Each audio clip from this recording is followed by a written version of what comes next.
Vamos falar hoje sobre a Primeira Guerra Mundial, sabe? A Grande Guerra, como era chamada na época. Foi um conflito que, sério, mudou o século XX para sempre e redesenhou o mapa do mundo que a gente conhecia. E olha só essa fase do poeta Paul Valéry. Nós, as civilizações, sabemos agora que somos mortais. É de arrepiar, né? Ela pega em cheio o choque que a guerra foi. Toda aquela vibe otimista, sabe? A crença no progresso do final do século XIX, tudo isso foi por água abaixo. De repente, todo mundo percebeu o quão frágil a civilização podia ser. E aí fica a pergunta, né? Como é que a Belle Époque, essa era de tanto otimismo, de tanto progresso, acabou se transformando na maior carnificina que o mundo já tinha visto? Parece que não faz sentido. Como um continente inteiro que estava ali, super eufórico, celebrando a modernidade, de repente mergulha num conflito tão brutal. Para a gente entender isso, a gente precisa cavar um pouco mais fundo, olhar o que estava rolando por baixo dos panos. Então, vamos lá. A Europa do comecinho do século XX, ela não era nem de longe aquele continente tranquilo que aparentava ser. Pelo contrário, era um verdadeiro barril de pólvora, sabe? Cheio de tensões, só esperando uma faísca para tudo ir pelos ares. E o que tinha dentro desse barril de pólvora? Bom, basicamente três ingredientes que alimentavam essa tensão toda. Primeiro, a tal da competição imperialista. As potências europeias estavam numa disputa acirrada por colônias, por mercados, era uma briga de foice. Segundo, os nacionalismos que estavam assim à flor da pele. Tinha o revanchismo francês contra a Alemanha, o movimento pan-eslavista querendo unir os povos eslavos, era muita paixão e muito ódio misturado. E por último, um negócio meio esquisito chamado paz armada. E o que era essa paz armada? É um nome que parece que não combina, né? Paz e armada? Pois é. Oficialmente, todo mundo dizia que estava em paz. Mas na prática, os países estavam numa corrida armamentista maluca, gastando rios de dinheiro em armas, navios, exércitos, ano após ano. Basicamente, todo mundo estava se preparando para uma guerra, que no fundo, todo mundo achava que uma hora ou outra ia estourar. E claro, com todo mundo se armando até os dentes, o passo seguinte foi formar panelinhas, né? E foi aí que surgiram dois grandes blocos. De um lado, a Tríplice Entente, com Inglaterra, França e Rússia. E do outro, a Tríplice Aliança, Alemanha, o Império Austro-Húngaro e a Itália. O que isso quer dizer na prática? Que a Europa virou, literalmente, dois times gigantes armados e prontos para a briga. Qualquer problema pequeno podia virar uma confusão generalizada. Bom, o palco estava todo montado, né? O barril de pólvora estava lá, cheinho, faltava só a faísca. E essa faísca, o estopim da guerra, veio de um lugar que já era um caldeirão de tensões, a região dos Balcãs. E o dia foi 28 de junho de 1914, em Sarajevo, o herdeiro do Império Austro-Húngaro, o arquiduque Francisco Ferdinando e a esposa dele foram assassinados. O autor, um nacionalista sérvio. Esse atentado foi assim, o fósforo riscado. Foi o que ativou aquele perigosíssimo sistema de alianças que a gente acabou de ver. A partir daí, as coisas aconteceram numa velocidade assustadora. Foi um efeito dominó, uma peça derrubando a outra. Saca só. No dia 28 de julho, a Áustria-Hungria declara guerra à Sérvia. Aí, 2 dias depois, a Rússia, que era aliada da Sérvia, mobiliza seu exército. No dia 1º de agosto, a Alemanha, aliada da Áustria-Hungria, declara guerra à Rússia. Dia 3, a Alemanha declara guerra à França e já invade a Bélgica para chegar lá. E no dia 4, a Inglaterra entra na história e declara guerra à Alemanha. Pensa bem. Em uma semana, uma crise que era local virou uma guerra em todo o continente. Surreal. E essa guerra, ela rapidamente se tornou algo que ninguém nunca tinha visto antes. O que os historiadores chamam de guerra total. E o que é isso?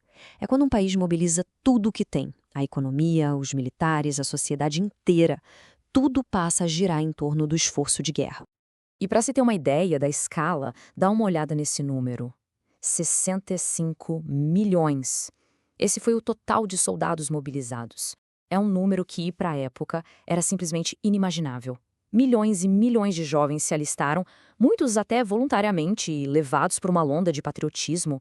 E lembra de todo aquele progresso industrial da Belle Époque? Pois é, de forma trágica, ele foi todo canalizado para matar mais e de forma mais eficiente. A gente está falando de um novo tipo de guerra. Guerra de trincheiras, o terror das metralhadoras, o uso de gases tóxicos, os primeiros tanques de guerra, submarinos, aviões.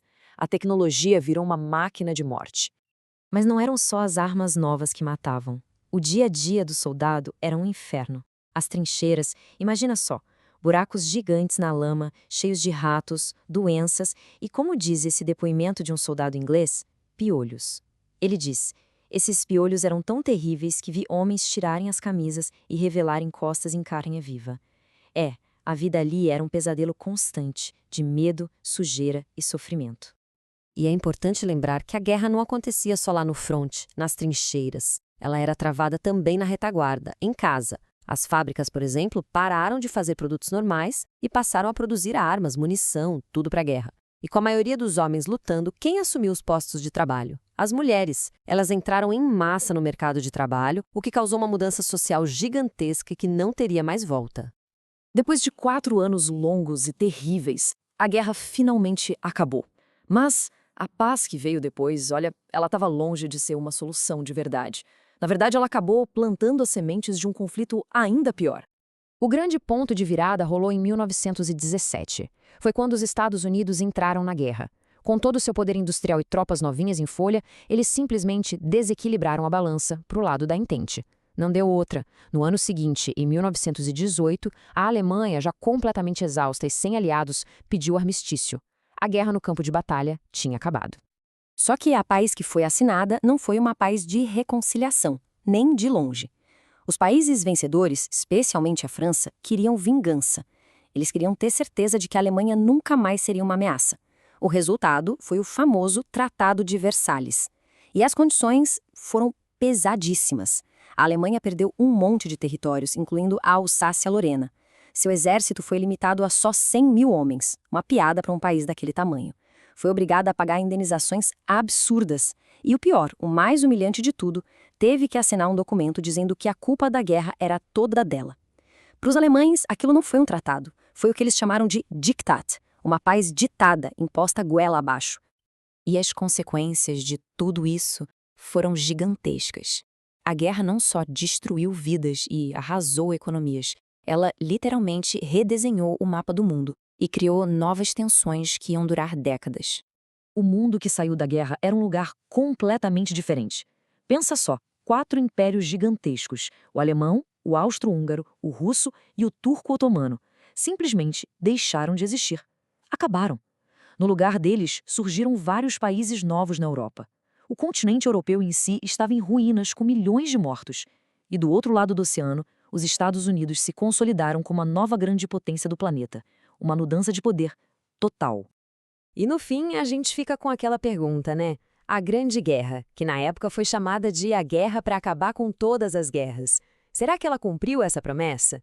A resposta, a gente sabe, é um retumbante não. Na verdade, a paz humilhante, o ressentimento que ficou, tudo isso criou o terreno perfeito para que, só 20 anos depois, o mundo fosse jogado num conflito ainda maior e mais destrutivo. A história, infelizmente, estava longe de acabar.